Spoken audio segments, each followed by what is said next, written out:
and welcome to the Unknown Webcast. This is just a bit of a trigger warning for those who believe words are more injurious than sticks and stones. I really am so conservative I can't turn left even when I'm driving. In addition to giving trigger warnings to our viewers, Ron Hensel and I both drink coffee for your protection. This week, Jay Hall joins us to explore the question: Is a young Earth possible? My name is Don Vino. I'm president of Midwest Christian Outreach Inc. in Wonder Lake, Illinois, which produces the Unknown Webcast. And our senior researcher is still Ron Still, Hensel, who still. will introduce the sponsors of today's webcast. And here is Ronnie Baby. Although the big trades are coming up, maybe you'll put me on waivers or something. I don't know.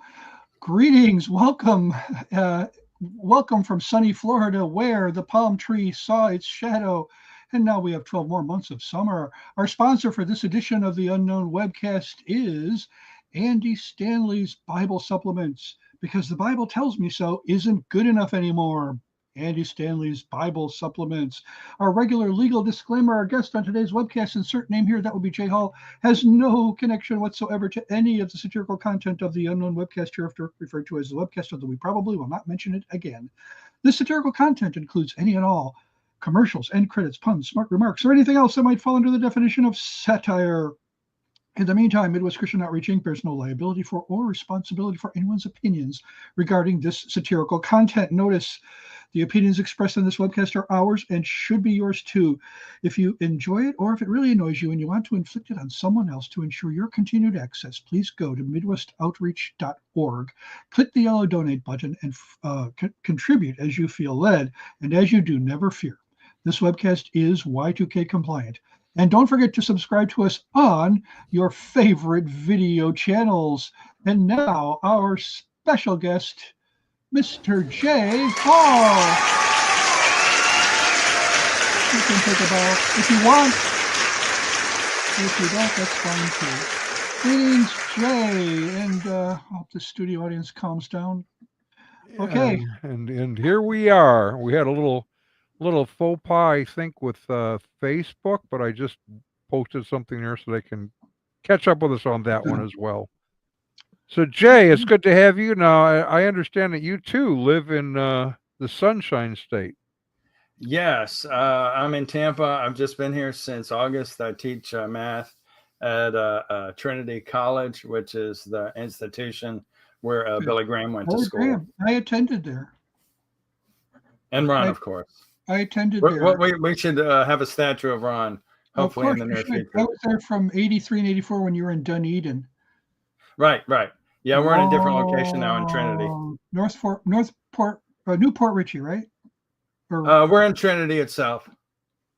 Oh, so you have your own town now. Wow. You really they named the town after the college. Newport Richie is just down the block. You're correct. Oh, okay. When did that happen? When did they name that? I don't know, because I'm new to this part of Florida. We were in Jacksonville a year and a half. I helped to start a creation group with Rich Overman, who runs Creation Education. So what's the student body size there now? It's probably 200, give or take. It's bigger than when I was there. Yeah, it was smaller when I was there, if you can believe that. So yeah. So okay, we're gonna start in the beginning. We're gonna start in the beginning with this question, because there are a variety of views as to how the cosmos came to be. You have, of course, on the one side that in the beginning was nothing, that exploded for no apparent reason into everything. And then gradually, through a process of errors and mistakes and bumps along the way, life sprang forth from some primordial soup that no one knows where it came from. And then lightning kind of flashed into it, and 21 cells popped into existence and clung together and became a cell group. And so 21.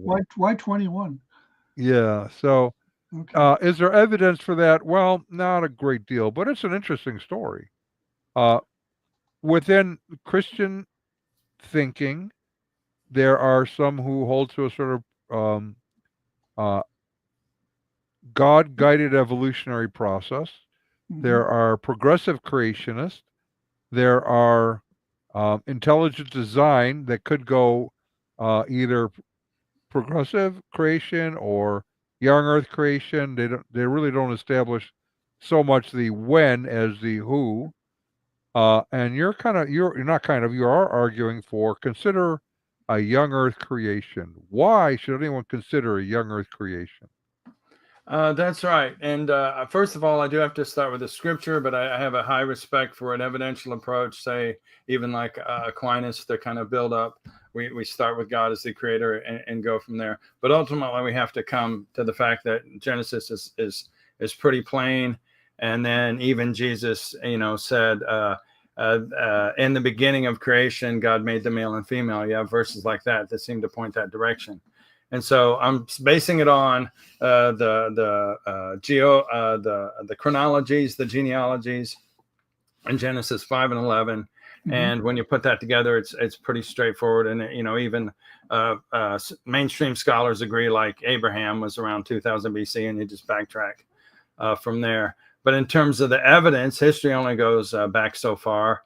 And instead of just our main group of humans that we have now, but even the Neanderthals, they're widespread, from maybe Spain to the Middle East and maybe up to parts of Russia. So they were successful, but you have to have about 2.1 kids on average to even kind of basically survive. So there should be, just based on those assumptions and the evolutionary timescale, many, many, many more Neanderthal graveyards, but we don't see it.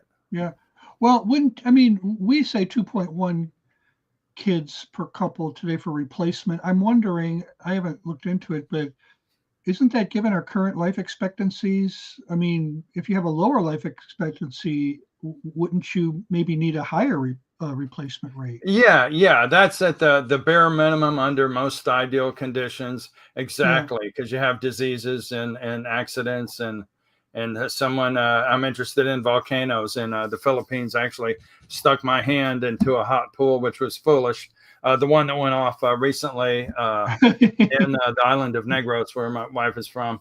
But it blew up fairly recently. But the thing is, some people do that in Yellowstone and die because in the water, it's actually acidic. And every single year in Yellowstone, tourists die because they do something foolish. Wow. So, and so you have that, you have accidents that you have more hazards that you're exposed to, plus you have more diseases. Anyway, so there should, basically the bottom line is we should have a lot more Neanderthal graves than we do, but there might have been a flood or something, that could have, that could have, like, I don't know, something might have happened, some right. big thing. But you can do those genetic things, either 23andMe or another one, Ancestry.com. And pretty much most people will have maybe 3% or 6% Neanderthal connections. It can actually be verified that we're really just cousins. Yeah. So, okay. So that means what we were taught as kids was that the Neanderthals were extinct like a million years before we, or maybe not a million, but a long time before we came along, right? And now, yes. They were contemporaries. Oh, they were us. Oh, yes. So exactly. And they had technology. They can make tools. They buried their dead ceremonial, like with flowers and so forth. And they used ceremonial paint, I think, on their faces, things like this. And their brain size was bigger, so maybe they would have done better on an IQ test. Who knows? And also the Cro-Magnon man. Now, about a decade or so before I came into high school, the assumption was Cro-Magnons were also like the Neanderthals, a subspecies or whatever that had gone extinct before Homo sapiens sapiens came along. Turned out they were finding Cro-Magnon people still alive in Europe. They hadn't even gone extinct. There you go. They are still our contemporaries. There's enough genetic material that survived in the human race that some people are they're saying, well, they're in France. How about that? So, yeah, in the discussion on Neanderthals, I had pointed out to somebody that if you're basing it on their appearance, I would argue that they are still extant today. And they go, what do you mean? I go, well, you have one in the films, in the film Speed, the bus driver fits the profile of Neanderthal perfectly. So, There you go. Some people so think I do too, but we won't say anything. no, this guy really does. So like Okay. a heavy brow ridge, like Yeah, that. yeah, Okay. Yeah. Yeah, Yeah. yeah, yeah. So See, it's a lot of this stuff. You gotta what do they call that? Phrenology, the study of Oh, we skulls. feel the bumps. We feel Yeah, the right. bumps. It's like this is 19th century phrenology. We're talking about a science that isn't even a science anymore, and yet they're still using it to look to when they examine skulls to determine, where we're going to put them in the geological table or something. So right, periodic, well, not periodic, but right. anyways, you know what I mean. So let's say, Jay, let's go back just for sake of discussion to say you're talking to somebody who doesn't really believe the Bible, but they are interested in understanding why you believe the Earth could be young. Is there any scientific data that would support that sort of a claim? Well, the MIAO in China, they when the Yellow Emperor came along, they kind of subdued the Miao people. I mean, I may be pronouncing it right, but it's MIAO. They have a flood tradition. They have a creation tradition, even Babylon. But in some of their ceremonies, like at a wedding, they recite their genealogy all the way back to Father Adam, and their name for Father Adam was patriarch Dirt. So there are groups like that, and of course the Hawaiians can memorize their king's list. So that's when I say both science and history point to the young Earth, and even Plato talked about the very first human and Solon, this wise person that went to Egypt, talking about so they had an idea that person way back there was the very first human, that he didn't come from a fish or this or that. Now, in terms of numbers, the Aztecs and the other Mesoamerican cultures were awesome in astronomy. They know exactly when Venus was doing this or exactly when Mars was doing that, which shows they were keeping track of time, because it says in Genesis, for seasons and keeping track of time, we have the stars and the sun and moon to help us do that. So they actually dated it, say maybe 3,500 to 4,200, and that's from the mainstream scholars who try to put all these different records and where they do have an actual chronology, because a lot of ancient myths and stuff, you don't have it connected with numbers, only so many. And so you have like the 5 ages of man, you don't have like 20, and that's a generic kind of argument. But not just me, other scholars who have a PhD have taken the Babylonian king list, and all you have to do, God gave us 10 fingers, so we have the decimal system. But just like on our watch, it's based on 60. That was the Babylonians. If you convert from one to the other, it almost exactly matches the Genesis chronology. Well, that's interesting. So now we did know this, but why is it that scientists and historians, just as a general public practice, let's say, do not seem to recognize the connections between the stories of the cultures?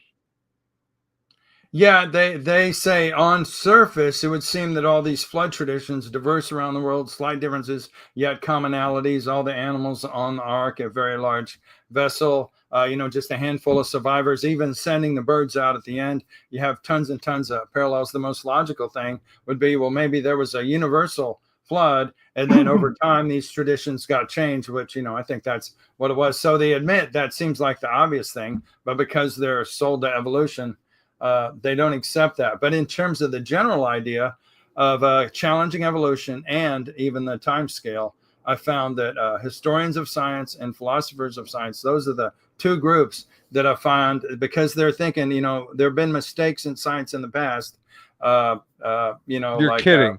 Yeah. So like oxygen, the one that discovered oxygen, things along these lines. That we need to be a little more careful about being dogmatic about our dating the Earth at billions of years. And one philosopher of science, he says, okay, we don't really know exactly how these decay rates were in the past, but our old age dating is based on this radiometric method. Therefore, if we're going to be a strict empiricist, we really can't argue like airtight against the people that believe in a young Earth. And he actually says that in so many words. Really? Okay. So the dating kind of is a problem, it seems to me. Now, again, I'm not scientist. I can only go based on what I'm hearing from others for the most part. But when Mount St. Helens blew up, for example, I have been told that some had gone in to start using the dating processes that normally use, and suddenly coming up with dates of millions of years on things that were clearly less than 100 years old.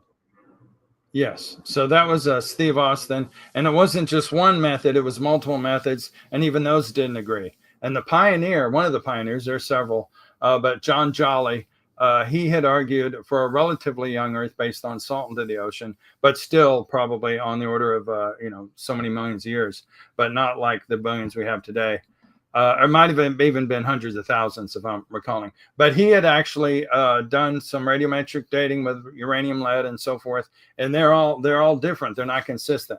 So he rejected the method. So one of the early researchers rejected the method, and one thing that he also did was using radiation to help as a treatment for diseases.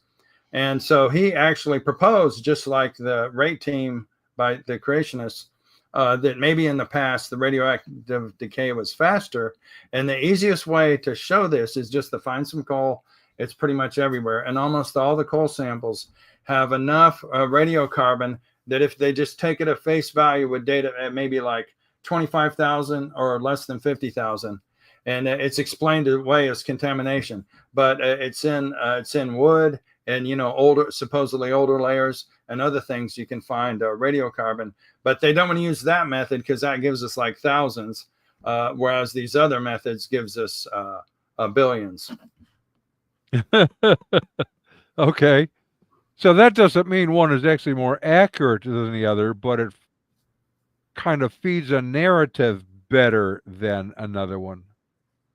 Well, on the radiocarbon, if I'd been in, I grew up in Northern Virginia. I've been at Mount Vernon, and I've been in George Washington's church. If we dated some of his furniture, of course, it would come pretty close. Some Vikings were in England around the late 800s, and enough of the English people gathered up their strength and were able to defeat them. So there's a mass grave with hundreds of Norsemen, hundreds. So they dated this with radiocarbon. It came up 100 years too old. So this was an eyewitness event. It's recorded in English history. So they knew the rough date of this mass grave and when it happened. Yet when they just did the straightforward, and the answer is interesting, their diet was different. So a lot of the Vikings ate tons of fish, which is different than, we get the radiocarbon through plants and so forth. They ate so much fish, it kind of altered how the calculation would work, and they did not take that into account. Okay, so radiocarbon dating is an indicator, but it isn't an absolute teller of time because there's variables that could cause it to read differently. Most likely. And before the flood, there were tons and tons and tons of vegetation. Just think of the Amazon jungle, like everywhere. I mean, absolutely everywhere. And you had a more ideal climate. And so before the flood, the ratio of the radioactive carbon to the regular carbon was way different. So when we look at some of these things that, pre-flood or whatnot, or the early atmosphere after the flood, where it's adjusting, the dates are way off. But in terms of just straightforward history, and we date things, it's generally understood that, say, before 300 BC, it tends to get further and further off of what we know from real history. Wow. Okay. So how do scientists respond to that, or do they ignore it? Well, some things may have been revised, and there's usually a smaller circle, not necessarily creationists, but people that are tried to be empirical and honest with the evidence and a certain level of integrity. And say the revision of some of the Egyptian chronology, I think it's ROHL, even in the mainstream, there's been some openness to that sort of thing, because the Egyptians have numbers and specific kings that are named, and a lot of it's overlapping in, like, maybe the Greek name versus the Latin name or something like this. or another language. But you can actually collapse a whole bunch of the Egyptian chronology, because obviously that goes way back before, if most creationists would say the flood was around 2350 BC. And of course, you have to have Babylon after that. And then most of the early civilizations that you'd read in some ancient history book would have to be after Babylon for most of them, except for maybe Sumer itself and the Babylonian culture.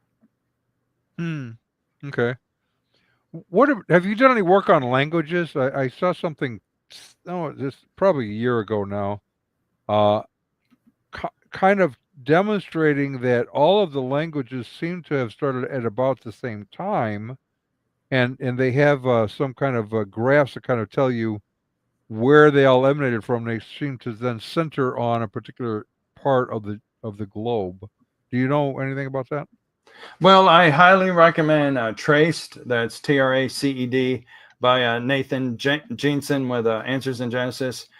He's done this genetic study, but the key thing is it's with the Y chromosome through your dad. So that traces through the table of nations. And there is a parallel to the different people groups based on genetics, and then the different languages. They do match up, because one example was in, I think, the three main languages in Africa, and based on the genetics, it's this one, and this one, and they exactly match up to those languages. But in terms of the general language question, like Chinese is pictographic, and of course the Egyptian hieroglyphs are that way. But early on, as the culture spread around the world, you find basic symbols like maybe a hashtag sort of thing, a circle with a dot in the middle. But writing is very, very early, and I think if you take Genesis straightforward, you have to have that, because you have to have the mark of Cain saying, if you kill me, it's going to be 7 times worse for you. So I would make the argument that Adam could write, and then of course Noah kept the records, and then it passed on through the patriarchs. So I would take the Toledoths and Genesis as those people had an early version of what happened, and then Moses was the editor. Oh, that's interesting. That is interesting stuff. Yeah, Okay. because most people seem to assume it was oral tradition. Yeah. Right. They had the oral tradition. Could they have some written tradition as well? I guess that's something I hadn't thought about. Well, I think it's George C. Scott plays in one of those Bible movies, the older ones, maybe 50s or 60s, and he's holding this pole, a cane, a walking stick. And it looks like there's inscriptions on it. And one wonders if it could have been something like that some of these records to help you remember, a memory trick, because writing can be fairly simple as a memory aid. And there's the red record of the Delaware tribe, Wallamolam. And it is so matching up to how Genesis goes. It's often been discounted. But I do believe it's legitimate, and that's those that want to dig into that. And then plus it talks about them apparently during the Ice Age crossing over, say from Russia to Alaska. And it totally fits with the biblical short time frame, whereas that time by mainstream dating would have been a long time ago. And how could they have kept the red record, intact and it not be distorted over those years? And it is a written record. The Wallamolam is a written record of the Delaware tribe. Well, so we have a fair amount of evidence, I guess, that would indicate at least the possibility of a younger Earth. Yeah, so often it's a lot of different books. I have one here that's kind of wild.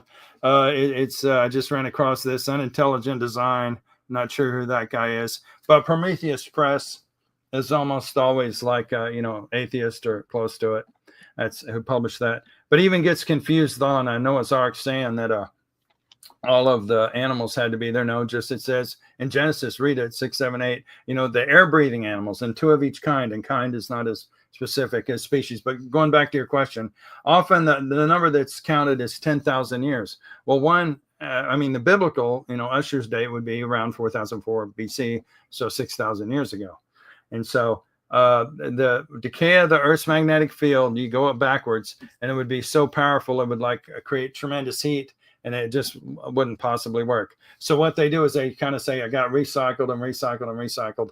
And again, it's kind of an explanation, but there's not really evidence for it. So if you just take the decay and plot it out and go backwards in time, you basically, and this is even in their own words, in other words, say in a science journal, standard science journal, well, that would make it about 10,000 years, but we know the Earth is much older than that. But they actually use that exact figure. So to the best of my knowledge, that might be the source of the 10,000 years. The other could be where you go with the Septuagint chronology, which off the top of my head, I don't know how that's different than the 6,000 years. It might be 8,000. I'm not sure. But I did a recent survey on LinkedIn. Over 2,200 people looked at it, and only 70 responded. It's not a scientific poll. I do teach statistics, but it's interesting. So 3% actually said 4,000 years for the age of the Earth. Again, they're confusing maybe 4004 BC and the actual age of the Earth. 20% where I'm at, around 6,000 years. And then 7% said 8,000. Again, maybe that's near the Septuagint date. And maybe a bunch of geologists said, hey, let's not let the old Earth idea die. So 70%. And on LinkedIn, you're only allowed 4 choices. So I put 10,000 years or more, because I wanted to break that up into 2, 10,000 years and then 10,000 years or more. But you can't do that on LinkedIn. Again, not a scientific study, but interesting. Okay. What difference does it make? Well, this is where another concept I'm working on, and I have written some on it, in that I argue that God's sovereignty implies a young Earth. And so when you build your house there and you have the frame, you have a foundation, pipes go through it, and maybe you have some nice house plants there, I can't tell. This you might think is a plant. That's actually my model of a hydra. So it's basically a cup with tentacles, one of the simplest creatures. So obviously it's unique. It's different. So when we say, well, what transitioned into it? What did it transition into? It's almost like there's no answer. So horses, hydras, and humans are my 3 key examples that I give for that. So basically, God built the universe in a standard way, like you build a house. And you might have a dog, you have animals in it, but the foundation has to come first. And if there's no light, the carpenters can't see what they're doing. So I'm making that same kind of argument that it is an intelligent designer, that doing everything in 6 days. And of course, man is the ultimate. Only man was made in God's image. The moon is not made in God's image, and so forth. So I think that you take away from God's glory when you say it was this dragged out process based on randomness. Yeah. Yeah. I know starlight and time is difficult for some. I thought we were going to wait till the second half to get to that one. We're talking about the size of the universe and the Yeah, okay. Well, we can sure do that. You know what? We do need to talk about the Bible, though. Can you really trust the Bible? Can you understand the Bible? And sometimes you really need someone to give you some aids. Oh, well, we're jumping. Oh, I see. So now, okay. No, I ran out of questions. So you ran out of questions. Okay, then you need to hold on a second. I wasn't trying to, but yeah. Okay, let's go ahead and do that. You're what you're doing is you're prompting for the commercial, right? I am. Can I give a short? Okay. Can I give a short advertisement? Yes. Okay, it's on my shirt. So this is a different theory of evolution. There you go. Different theory of evolution. This is a school in the Philippines where my wife is from. So there you go. An alternative view. Okay. All right. Okay. So did you want to get to that, our sponsor for today? Is that where we're going, Don? That's it. Oh, okay. So, well, I was going to say our friend, maybe I shouldn't. Andy Stanley has some questions for you. Are your kids heading to a secular college or university? Are you afraid that a thorough knowledge of Scripture will not protect them from unbelief? Do you worry that trusting in the sufficiency of Scripture might be like trusting in a house of cards? Well, then you need Andy Stanley's Bible supplements. They're specifically formulated to unhitch this problem. Andy Stanley's Bible supplements should not be used in combination with a high view of Scripture. Do not use Andy Stanley's Bible supplements if you were a theologian or thinking of becoming one. Side effects include massive confusion, loss of common sense, and spontaneous deconstruction. Always check with your pastor before taking Andy Stanley's Bible supplements. And if your pastor prescribes them, find another pastor. Get unhitched from all your worries with Andy Stanley's Bible supplements, because the Bible tells me so isn't good enough anymore. Available wherever fine something, I don't know. Wherever fine heresy is sold. Yeah, wherever fine heresy. So, we're talking about the age of not just the earth now, but the age of the cosmos. The cosmos. Because they kind of go together. When it says God created the heavens and the earth, I normally kind of take that as the cosmos. Yeah. And of course, the standard problem is if light travels at 186,282.42 miles per second, and if it takes, if it in a year it travels nearly 6 trillion miles, it takes a year to travel that distance. And if the edges of the universe are 13 billion light years away, then people reason that the light must have taken 13 billion years to get here. So the universe must be at least 13 billion years old. I don't know if that's the current number anymore. Maybe the number has gone up. But here's the deal. The answer that I was given in Bible college was that God, here's like a distant point in space, and here we are. So the light travels to us. God not only created the light source, but he would have created the beam that is traveling between the earth and this light source, and hence, in their view, problem solved. Well, it isn't really, because we are observing supernova exploding in other galaxies that are, the nearest galaxy is 1 million light years away, the nearest big one, Andromeda. And so that means that, let's say we saw a nova go off in Andromeda. That's an event. That's not simply a beam of light. That's a record of an event. And if that light source really is 1 million light years away from us, so how do we answer this question now? Because we're not just seeing a beam of light. Are we seeing an event that really didn't happen?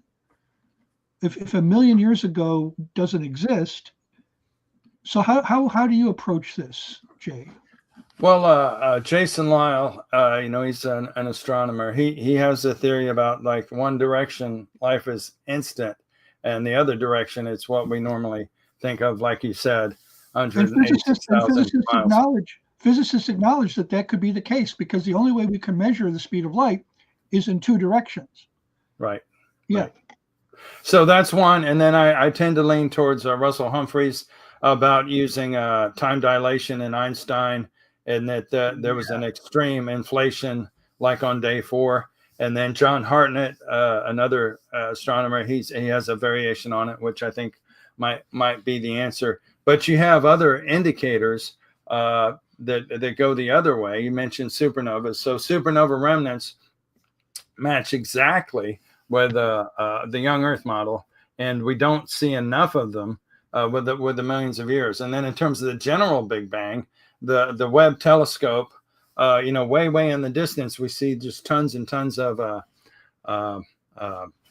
galaxies, which hold it. If we're looking at the early universe, they should be like baby galaxies, or no galaxies at all. A couple of stars are getting together and say, hey, let's form a big posse of stars. So the only thing they can do is just stretch out their timeline. So maybe there's something wrong with the Big Bang concept. What you just said is something I've read, that they're trying to figure out how these distant galaxies could be so mature. Exactly. Exactly. It doesn't make sense. It doesn't fit the theory. But you also said something like there aren't enough supernova far away. I don't know. Yeah, they have, based on their model, you can pretty much count them, and I think the number is almost like exactly. So based on 6,000 years, I forget the exact number. Let's just say it was 14. Whereas based on the normal Big Bang, millions and billions of years, maybe it's supposed to be 50 or something. It's like it's not sort of close. It's like it exactly matches the creation prediction. And there are things along those lines. And then if you take closer to home, Mercury has a magnetic field. It shouldn't if it's like a dead rock. A lot of the other planets have a magnetic field, and that was actually predicted by Russell Humphreys and the Creation Research Society.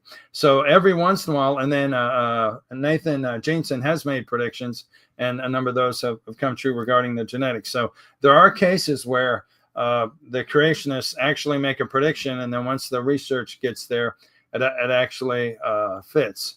And so just like over time, due to the like the big rock that hit the Yucatan, supposedly killing the dinosaurs, and then the mega flood in the Northwest that was in Washington and Oregon, those places as well, understood now. But Harlan Bretz for years and years and years tried to get the geologists to accept it.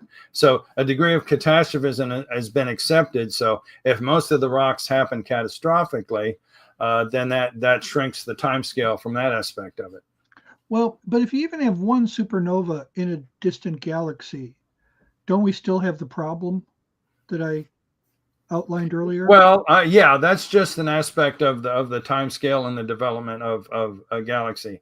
And so I'm just saying, yes, that distance is an issue, which like I say, I go more towards the time dilation aspect, right, which is based on Einstein's ideas. That's what I lean towards. But there's other things that go the opposite, just like when you stir your coffee and the cream swirls around.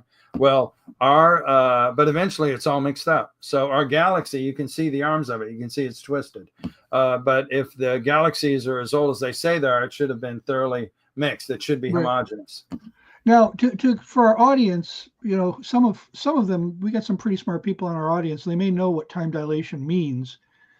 But for those who aren't really into the theory of relativity and all that, Einstein's theory, which has been tested, you can actually empirically test this theory, and it has been tested by NASA and maybe other scientists.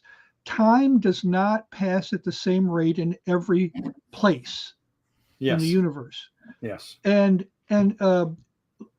not only that, but there are two things that would cause time dilation. By time dilation, we mean time slowing down. Two things. One of them would be to be going at a speed approaching that of the speed of light.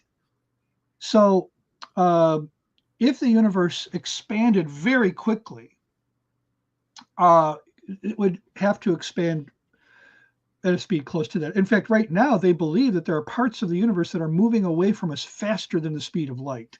Wow. Right now. So that is not because they are the bodies, these physical objects are moving that quickly, because that's impossible. Physical bodies can't even get close to the speed of light, but space itself is expanding. Right. And the farther away from us we get, the faster it is expanding, according to the last time I heard the theory. Now, things change. When they talk about settled science, I just have to laugh, because nothing is more unsettled than science. The more observations, I mean, you have not read Thomas Kuhn's book, which I forget the title of it, but the guy who invented the phrase paradigm shift. Revolutions. Scientific, the structure of scientific revolutions. I think something like that. Science is based on the fact that it's not settled. You know, we keep observing more, and we keep changing our scientific databases, and if they change enough, we have to change the theories that explain that data. So that's what a paradigm shift is. The theory, the explanation changes. So when So here's another thing that causes, if you watch the movie Interstellar. Yes. Another thing that causes time dilation is being near a very, very, very massive body. And in fact, it doesn't even really have to be that massive.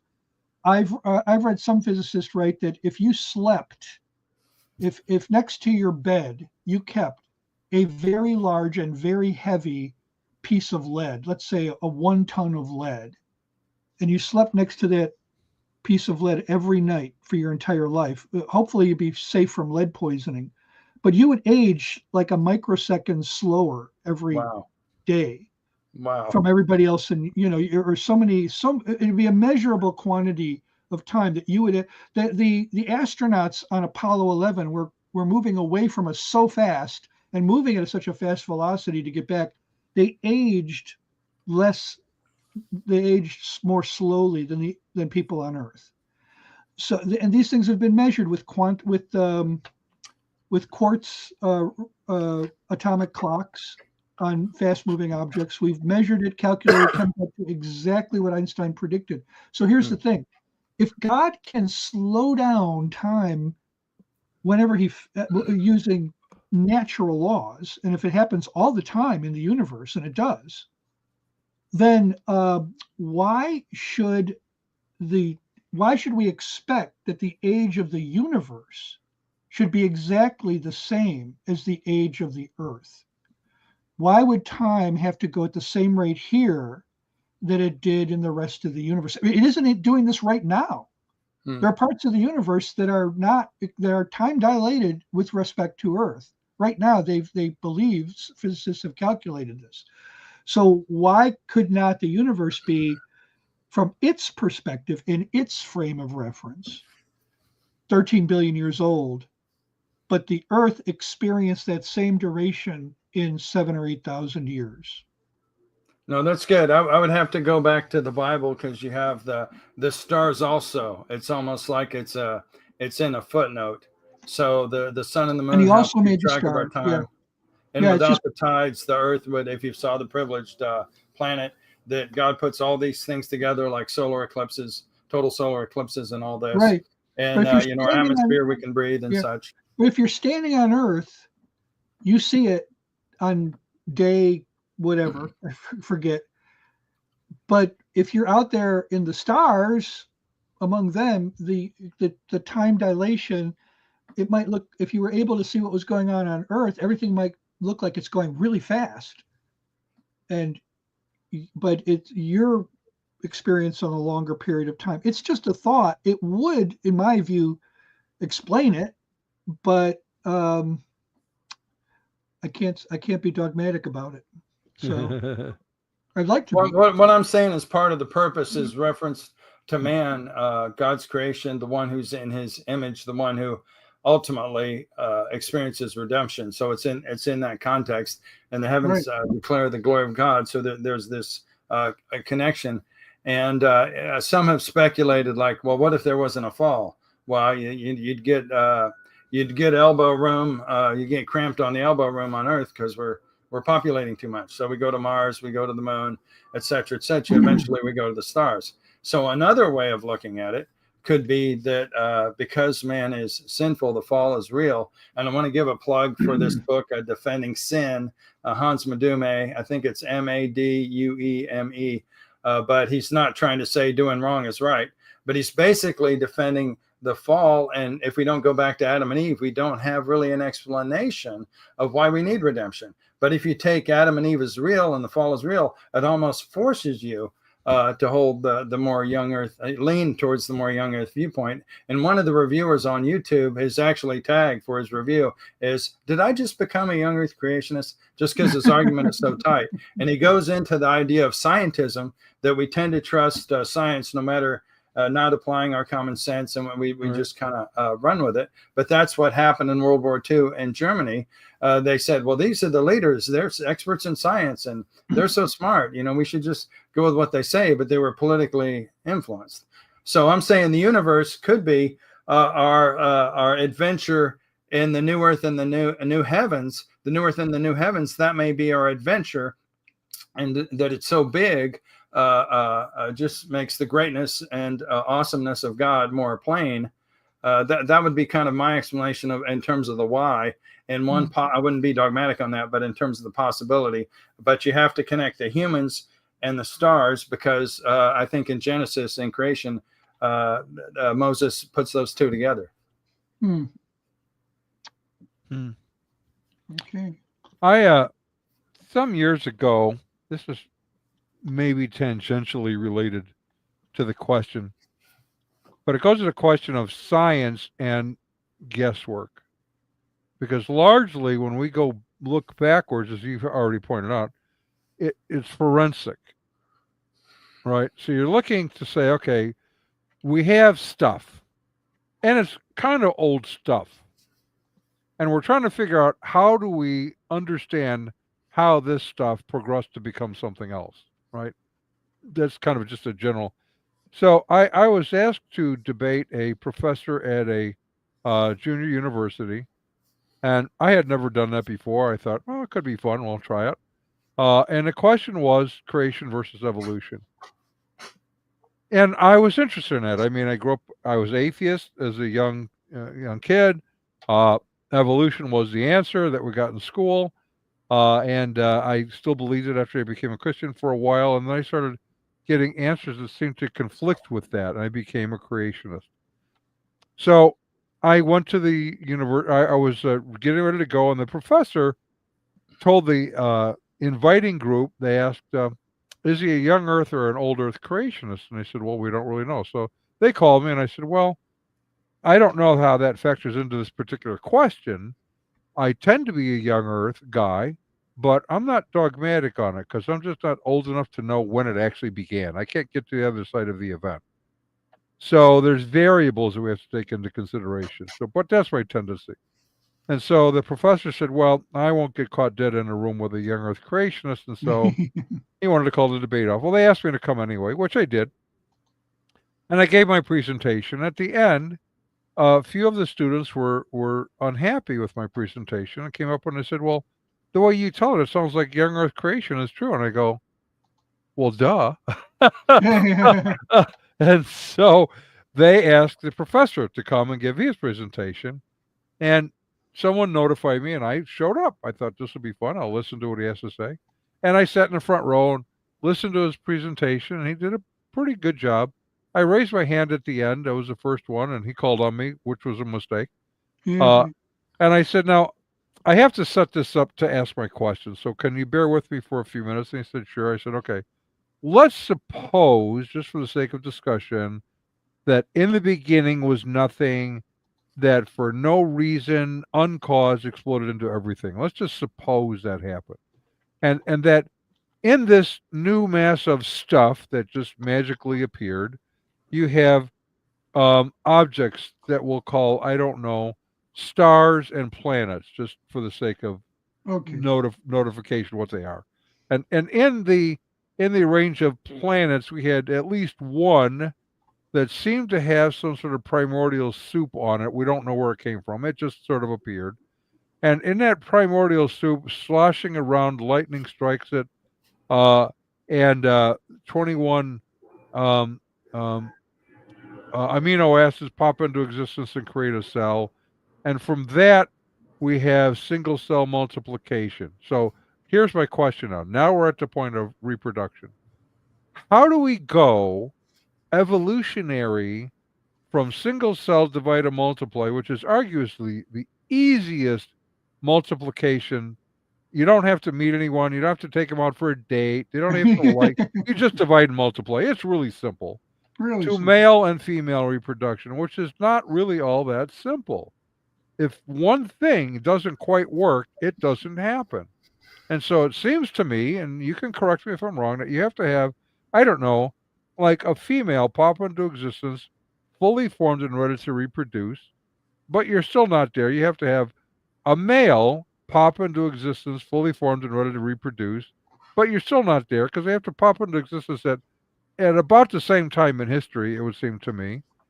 Thousands of years apart is not really going to help. And they have to pop into existence at maybe the same geographical location. Wouldn't help to have one in like Alaska, one in Argentina. No. So they all have to come into existence at the same time in about the same place. They have to meet each other and sort of like each other enough to say, hey, let's have a baby.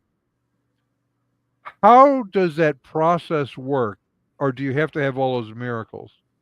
And he looked at me, he was dumbfounded, and he said, I have no idea, but I think somebody probably does. How do they answer that question?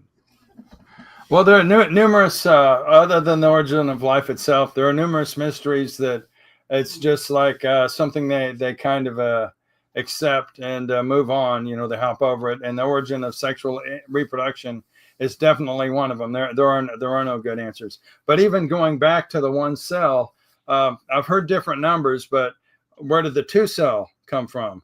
Where did the 3 cell come from? 4 or 5? And I've heard it go up to, because I'm not sure the simplest, like something like a sponge or whatever. I'm not quite sure, but I've heard at least up to 20, and that in print, like there does not even exist in the fossil record or today two-celled creatures or 20-celled creatures. But off the top of my head, I'm not quite sure what the very, very simplest thing in terms of the number of cells it has beyond a single-celled, like a bacteria. I'm not quite sure. But they have no answer even for that, because those had to have existed to get to the so-called simple creatures. Right. So that's a problem. That's a scientific problem to be answered. And they don't really seem to do that. I one of my favorite paleontologists is the late Stephen Jay Gould. I thought he was very interesting. He was fun. He didn't seem to take himself too seriously. And he was pretty straightforward to say, we don't really have any evidence for what we believe it. I'm still an evolutionist, but we don't really have evidence to support our ideas. And so he had, he kind of held to the hopeful monster theory. And his thinking was you had kind of the same life forms for maybe a million years, and then you had a giant leap in evolution. And it's kind of put that, reptile laid an egg and out popped a bird, sort of thing. Punctuated equilibrium. Punctuated equilibrium. It didn't happen really like that or that fast, but that's kind of the thinking there. And we have an interview with him by, I think, a German documentarian asking him about these issues, and he was amazed for Gould to say, we don't actually have any evidence to support our views.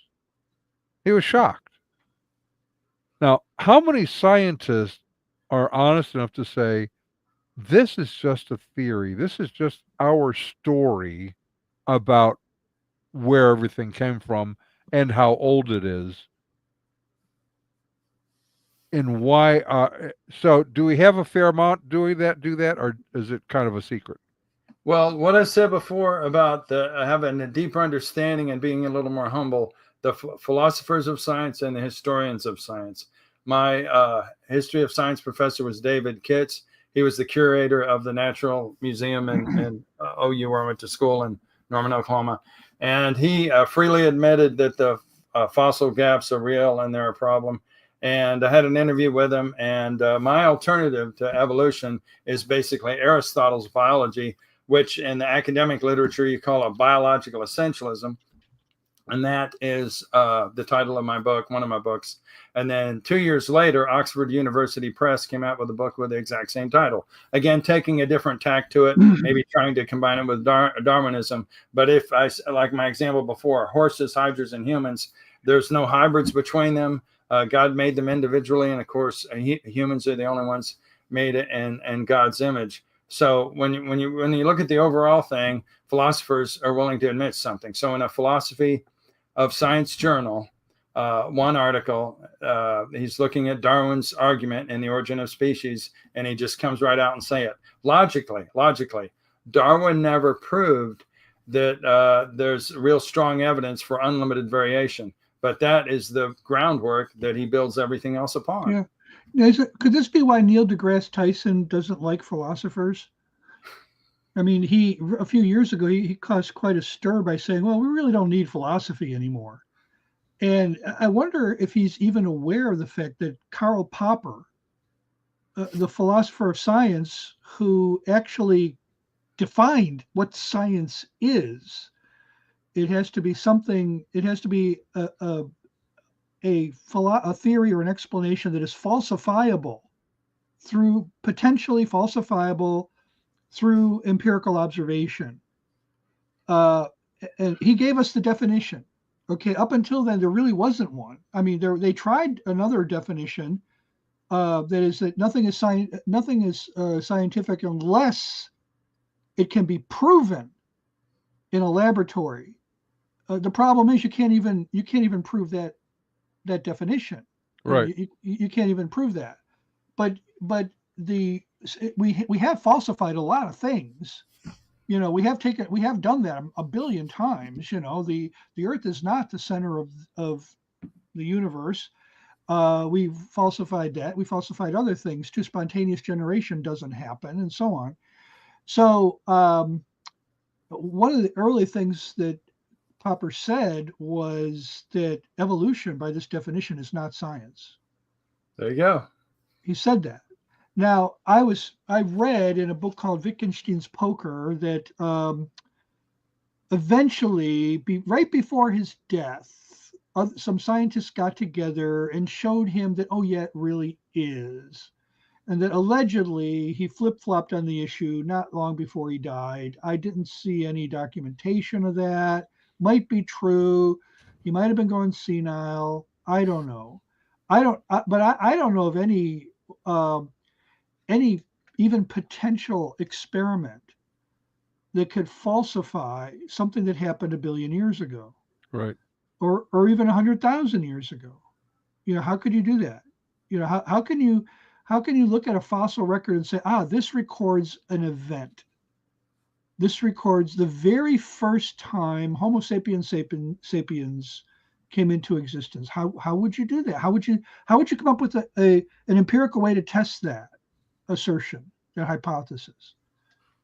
So if that's our definition of science, then by that definition, evolution is not science, unless one day we see one species give birth to a higher, not just another species, because they talk about speciation all the time.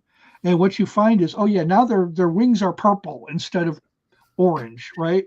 Okay. Oh yeah, that's really another. How do we know that wasn't already in the genome? Right. Okay. So I want to see a higher species. Okay. They used to have 2 wings and can only go 20 miles an hour. Now they have 4 wings and go 60 miles an hour, and they're producing offspring that do the same thing. That would be something. So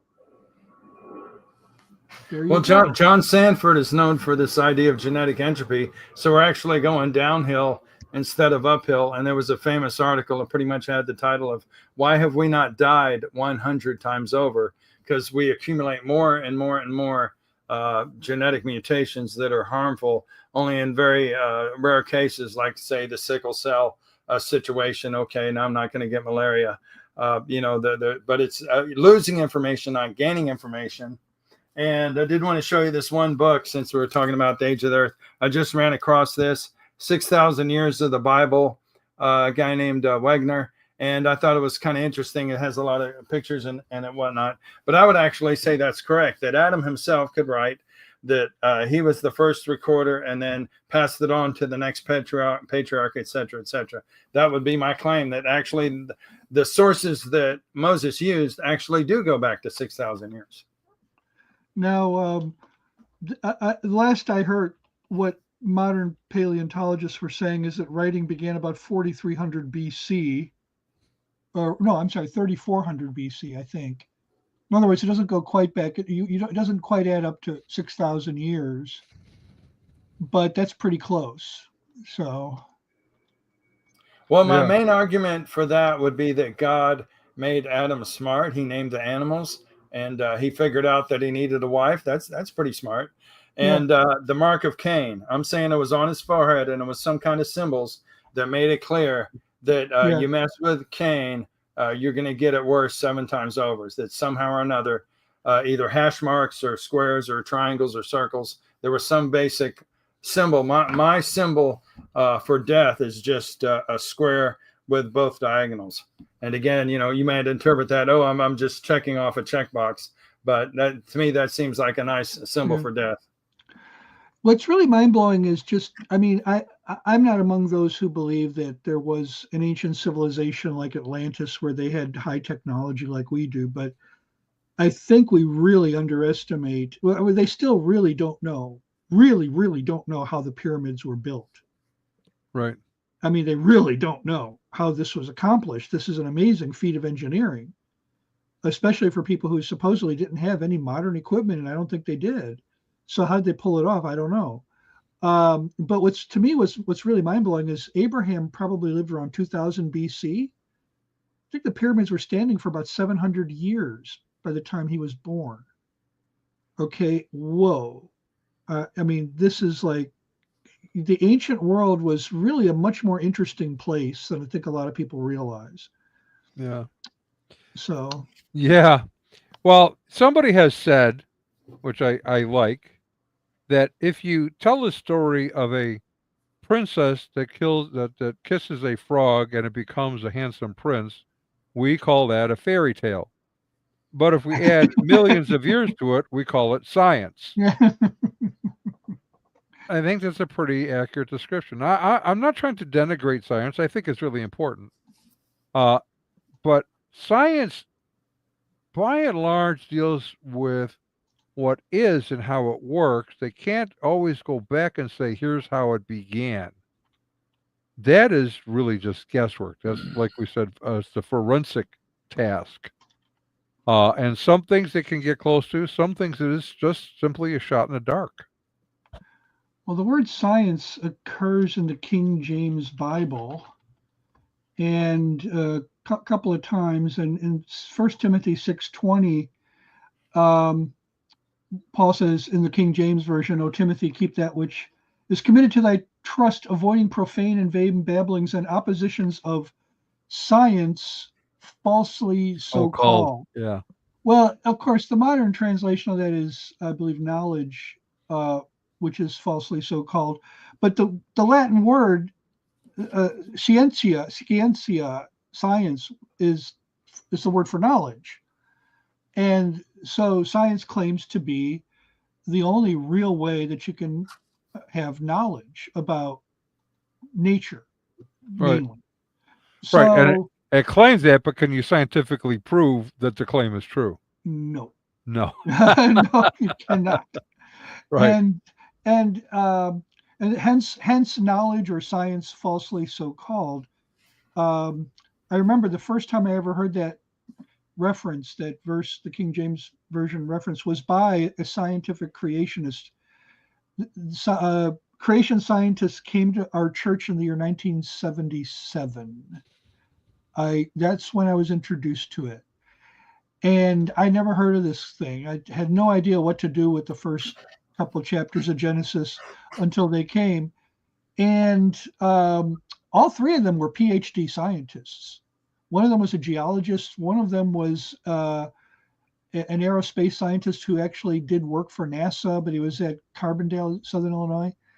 And I forget what the third one did, but they gave amazing presentations. And they were the geologist was a Lutheran. And we were not talking about like Bible banging Baptists here, Yeah. Right. although they were really biblically centered, that's for sure.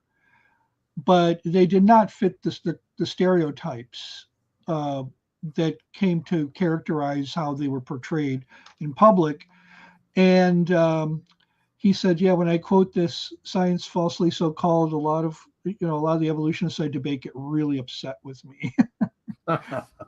But anyways, Well, guys, we are over time today, and but it's been a fun discussion, interesting discussion. Maybe not as focused as some would like to have it, but or as we usually do, not as focused as we really never do a we really never sharp really do focus. because No, no. we like carry on interesting conversations. That's what makes us happy.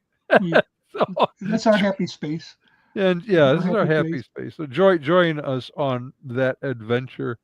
But it's important information. The challenge is figure out why you believe what you believe and be able to provide reasonable arguments for it. And on the things like is one of them, that certain things have to be ultimately kind of taken by faith.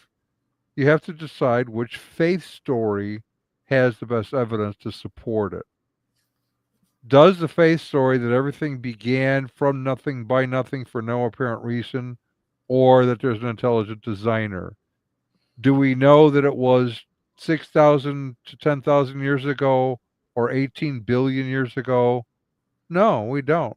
There's variables in those arguments. And so we can be kind to those with whom we disagree because we can't prove it one way or the other. Is that fair? I think so. Yeah, we could sit down over coffee and we can have a good talk. I won't yell at anybody. Yeah. You might get yelled at, but you know.